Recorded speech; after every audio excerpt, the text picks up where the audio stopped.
Hi friends, welcome back to another video. आज की इस वीडियो में हम बात करेंगे कैटरोल डीटी टैबलेट के बारे में, जो एक एलोपैथिक ड्रग है। तो इसको लेने से पहले डॉक्टर का प्रिस्क्रिप्शन ज़रूरी है। ठीक है, इस वीडियो में हम इसकी सारी की सारी जानकारी को कवर करेंगे, इसलिए वीडियो के साथ बने रहिए। वीडियो को लाइक करें, चैनल को सब्सक्राइब करें और अपने दोस्तों के साथ भी शेयर करना ना भूलें। ठीक है, इस वीडियो में हम जानेंगे इसकी डिटेल्स, फिर क्लासिफिकेशन, फिर डोज, ओवरडोज और मिस्ड डोज की भी हम बात करेंगे। मोड ऑफ एक्शंस की कैसे काम करती है, उसके बाद में यूजेस, प्रिकॉशंस और वार्निंग्स, कॉन्ट्राइंडिकेशंस, ड्रग इंटरेक्शंस जानना बहुत ज़्यादा ज़रूरी इसलिए होता है कि इसका मतलब ये होता है कि किस दूसरी टैबलेट के साथ में आप इसको नहीं ले सकते। तो ये भी हम जानेंगे, और इसके बाद में साइड इफ़ेक्ट और लास्ट में इसके प्राइस के ऊपर हम बात करेंगे। So let's start now.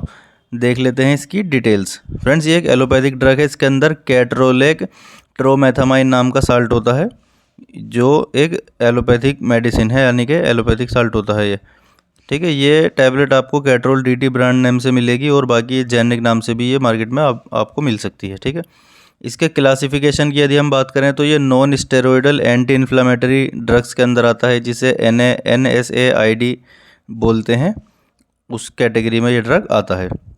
इसकी डोज़ की अगर हम बात करें, देखो वैसे तो डोज़ पेशेंट की कंडीशन पर डिपेंड करती है, पर हम यहाँ एक नॉर्मल डोज़ की बात करेंगे। ठीक है, आप जब भी ये टैबलेट लें तो अपने डॉक्टर को बताएं। डोज तो सही वही बताएंगे आपको, जो आपकी दर्द के मतलब दर्द का जो सीवियरिटी होती है, जितना तेज़ होता है दर्द, उसके हिसाब से ही डॉक्टर डिसाइड करेंगे वैसे तो। बाकी एडल्ट में इसकी डोज की अगर हम बात करें तो 10 mg दिन में एक बार दी जाती है।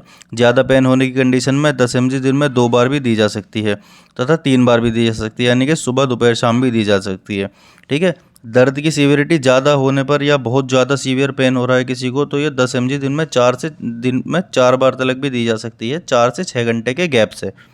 ठीक है, किसी किसी केस में 10 mg की 2 टैबलेट एक साथ भी दी जाती हैं, एक सिंगल डोज की फॉर्म में। ठीक है, तो वो डॉक्टर आपकी कंडीशन के ऊपर डिसाइड करेंगे कि किस तरीके से आपको शेड्यूल करनी है, किस तरीके से नहीं। ठीक है, ओवरडोज की अगर हम बात करें तो इसकी यदि कोई ओवरडोज ले लेता है तो ये काफ़ी ज़्यादा हार्मफुल हो सकती है। उसको nausea, vomiting, epigastric pain, lethargy और ड्रोजीनेस हो सकती है, यानी कि चक्कर वगैरह ज़्यादा आ सकते हैं। यदि किसी ने भी इसकी ओवरडोज या किसी भी मेडिसिन की कोई ओवरडोज ले ली है तो तुरंत नज़दीकी हॉस्पिटल या डॉक्टर से संपर्क करें, क्योंकि ये एक मेडिकल इमरजेंसी भी बन सकती है कई बार। सिर्फ अपने डॉक्टर के शेड्यूल के अकॉर्डिंग ही डोज को लें।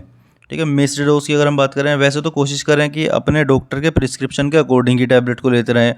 फिर भी यदि आप भूल गए, जैसे सुबह को आपको टैबलेट खानी थी लेकिन आप भूल गए किसी कारणवश, तो आपको जब याद आए, दोपहर तक याद आए तो तब खा लो। लेकिन जब तक अगर शाम का ही टाइम हो गया और सुबह शाम की आपकी शेड्यूल चल रही है इस दवाई की, तो शाम वाली से ही कंटिन्यू करते हैं। बस ये ना करें कि सुबह को एक टैबलेट आप भूल गए तो शाम वाली में 2 गोली खा लिया आपने, तो ये ना करें बिल्कुल भी, ये आपको नुकसान दे जाएगी। ठीक है, मोड ऑफ एक्शंस की अगर हम बात करें कि ये कैसे काम करती है, तो ये कैटरोल डीटी 10 mg की टैबलेट जो है, ये प्रोस्टाग्लैंडिन एक जो है हमारी बॉडी में केमिकल होता है, उसके सिंथेसिस को, यानी कि उसके प्रोडक्शन को कम करती है। उसके रिलीज़ होने की जो स्पीड होती है उसको कम करती है। ये वो केमिकल है जो हमारे बॉडी के अंदर दर्द और सूजन वगैरह के लिए जिम्मेदार होता है। तो ये उसको रोक के और सूजन और दर्द को कम करती है, जिससे हमारे ब्रेन को पता चलता है कि ये दर्द अब ख़त्म होता जा रहा है। ठीक है, यूजेस की अगर हम इसकी बात करें, कहाँ उपयोग होती है कहाँ नहीं, जैसे कि आप सब जानते होंगे कि ये टूथ एच मतलब कि दांत में होने वाले दर्द के लिए फेमस है, बहुत ज़्यादा उपयोगी है। मोस्टली तो ये दांत के दर्द में ही सब डेंटिस्ट इसको चलाते हैं। बाकी इसके अलावा भी इसके बहुत ज़्यादा यूजेस होते हैं, वो देख लेते हैं हम इसके कहाँ पर होते हैं। ये ऐसा नहीं है कि सिर्फ ये दांत के दर्द के लिए ही बनी है। ठीक है, पोस्ट ऑपरेटिव पेन मतलब किसी तरह के ऑपरेशन के बाद होने वाला आपको सीवियर पेन अगर देखने को मिलता है, जैसे आपका कोई जॉइंट रिप्लेसमेंट ऑपरेशन हुआ है, जैसे आपकी घुटने की या कोहनी वगैरह की या कूल्हे की हड्डी टूट गई और उसका ऑपरेशन आपको हुआ है, उसके बाद में आपको बहुत ज़्यादा अत्यधिक पेन देखने को मिलता है, तब इसका उपयोग किया जाता है। किसी तरह की चोट लगने पर या हड्डी में जो है इतनी ज़्यादा गहरी चोट लगे जो हड्डी तक पहुँच जाए, तो उसमें बहुत सीवियर पेन होता है, तब इसको टैबलेट को दिया जाता है। ठीक है, तो ये कहने का मतलब है कि ये ज़्यादा तेज पेन के लिए है। ठीक है, मस्कुलोस्केलेटल पेन के लिए है, ये याद रखना सिर्फ। ठीक है, ये जो है स्मूथ मसल्स के पेन के लिए नहीं है, ये मस्कुलोस्केलेटल पेन के लिए है सिर्फ।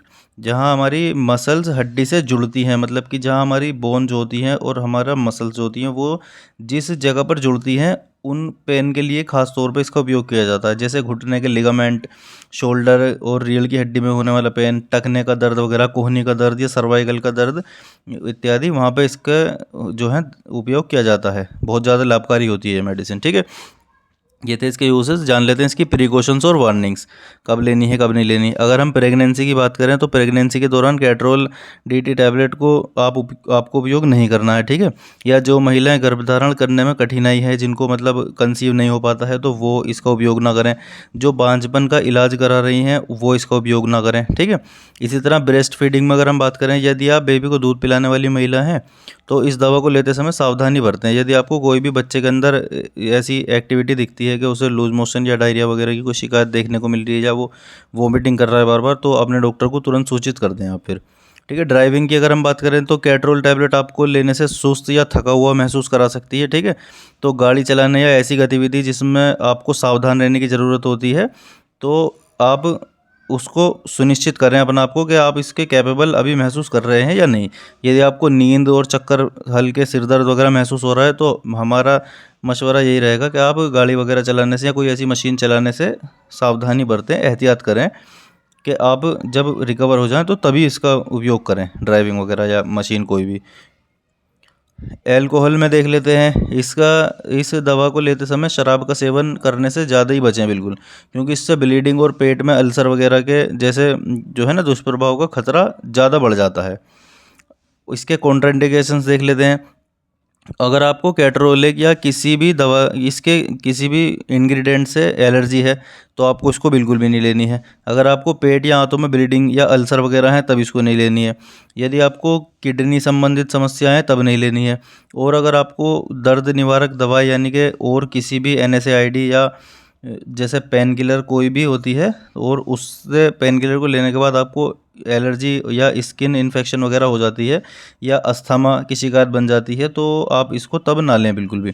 ठीक है, इस दवा का इस्तेमाल किसी भी बड़ी सर्जरी या कार्डियक बाईपास सर्जरी से पहले दर्द वगैरह को कम करने के लिए बिल्कुल नहीं किया जाता। ठीक है, अगर आपको कोई एक्टिव जो है ना ब्लीडिंग की शिकायत है या एंटीप्लेटलेट आपकी दवाई चल रही है, तब आपको इसको बिल्कुल नहीं लेना है। या और प्रेग्नेंट लेडीज़ों को तो इसको लेना ही नहीं है। ठीक है, और अगर आप प्रोबेनासिड नाम की एंटी गाउट मेडिसिन होती है उसका उपयोग कर रहे हैं तब भी आपको इसको नहीं लेना है। ठीक है, एस्पिरिन वगैरह के साथ भी आपको इसको नहीं लेनी है। ठीक है, अब देख लेते हैं इसके ड्रग इंट्रैक्शंस। ठीक है, कुछ दवाइयाँ कैट्रोल टैबलेट के काम करने के तरीके को प्रभावित कर सकती हैं, या कैट्रोल जो ये टैबलेट है ये खुद ही किसी दूसरी दवा के साथ में मिलकर रिएक्शन कर सकती है या नुकसान दे सकती है। तो अपने डॉक्टर को अपनी पूरी मेडिकेशन हिस्ट्री के बारे में बताएं, चाहे वो ओवर द काउंटर मिलने वाली मेडिसिन हो या प्रिस्क्राइब करी गई मेडिसिन हो, कहीं और से आपने दवाई ली थी मान लो कभी, वो चाहे हर्बल हो या कोई सप्लीमेंट हो, कुछ भी हो, जो भी आपकी दवाई चल रही है उस सब के बारे में अपने डॉक्टर को आप पहले से ही बता दें, जिससे वो आपको एक बेहतर प्रिस्क्रिप्शन दे सकें। ठीक है, खासकर अगर आप गाउट की दवा ले रहे हैं, जो मैंने ऊपर बताया अभी प्रोबेनासिड वगैरह के बारे में, और अगर आपको हार्ट डिसीज़ है कोई तो वो उसके बारे में भी डॉक्टर को ज़रूर बताएं। अगर आप डायूरेटिक्स लेते हैं जैसे टोरसेमाइड या स्पाइरोनोलेक्टोन या लासिक्स वगैरह, जो यूरिन पास करने में कठिनाई होती है, तो उसके लिए ये मेडिसिन प्रिस्क्राइब करी जाती हैं, तो उनके साथ में आप इसको बिल्कुल नहीं ले सकते। ठीक है, एस्पिरिन के साथ में नहीं लेना है। ठीक है, एंटीकोगुलेंट्स के साथ में नहीं लेना, जैसे ट्रेनेक्सामिक वगैरह या क्लोटामिन वगैरह टैबलेट आती है ना, उसके साथ में आपको उसको नहीं लेना है। ठीक है, और बाकी ब्रेन की जो मेडिसिन चलती हैं, किसी तरह का ब्रेन में कोई ट्यूमर वगैरह है तो उनकी मेडिसिन के साथ में आपको उसको नहीं लेना है। और बाकी अदर पेन किलर्स के साथ में आपको उसको नहीं लेना है, क्योंकि पेन किलर डबल हो जाएगी, ज़्यादा नुकसान देगी एक साथ। ठीक है, तो इन चीज़ों का आप खास तौर पे ध्यान रखें, इनके साथ में आपको उसको बिल्कुल नहीं लेना है।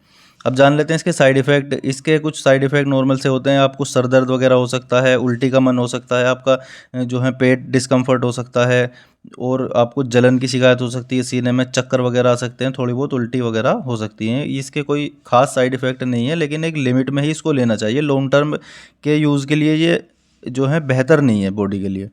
ठीक है, और बाकी अगर आपको कोई अन्य साइड इफ़ेक्ट देखने को मिलते हैं तो अपने डॉक्टर को तुरंत इन्फॉर्म करें फिर तो ज़रूर। ठीक है। अगर इसकी प्राइस की हम बात करते हैं चलो, तो ये लगभग आपको 10 से 11 रुपए के आसपास में एक ये 10 mg की टैबलेट मिल जाएगी। और बाकी अलग अलग स्टेट में कई बार प्राइस ऊपर नीचे या डिफरेंट होते हैं थोड़े बहुत, तो वो आप लोग देख लेना। लेकिन अराउंड 10 से 11 रुपए के आसपास में ये आपको कैटरोल ब्रांड जो है, कैटरोल डीटी, ये मिल जाएगी। और बाकी जेनरिक भी आती हैं तो वो और सस्ती भी मिल सकती हैं, अदर ब्रांड की कुछ महंगी भी मिल सकती हैं। ठीक है। बाकी कैटरोल डीटी जो है इसका रिज़ल्ट सबसे बेस्ट है, और जो है ये फेमस भी ज़्यादा है इस ब्रांड, इस साल्ट के लिए। ठीक है। तो फ्रेंड्स, ये थी जानकारी कैटरोल डीटी टैबलेट के बारे में। आई होप आपको सब अच्छे से समझ आ गया होगा। वीडियो अच्छी लगी हो तो वीडियो को लाइक करें, शेयर करें, चैनल को सब्सक्राइब जरूर करें और बेल आइकन को दबाएं, जिससे आपको आने वाली वीडियो की नोटिफिकेशन सबसे पहले मिलती रहे। ठीक है। यदि आपको कोई सवाल पूछना है या किसी, तो कमेंट बॉक्स में पूछ सकते हैं, उसका रिप्लाई ज़रूर दिया जाएगा। ठीक है। या अन्य किसी भी दवा के बारे में आपको जानकारी चाहिए तो भी हमें आप कमेंट बॉक्स में बता सकते हैं, हम उसके ऊपर बहुत जल्दी ही वीडियो बना देंगे आपके लिए। ठीक है। मिलते हैं नेक्स्ट वीडियो में। Thanks for watching. तब तक के लिए टेक केयर, बाय बाय।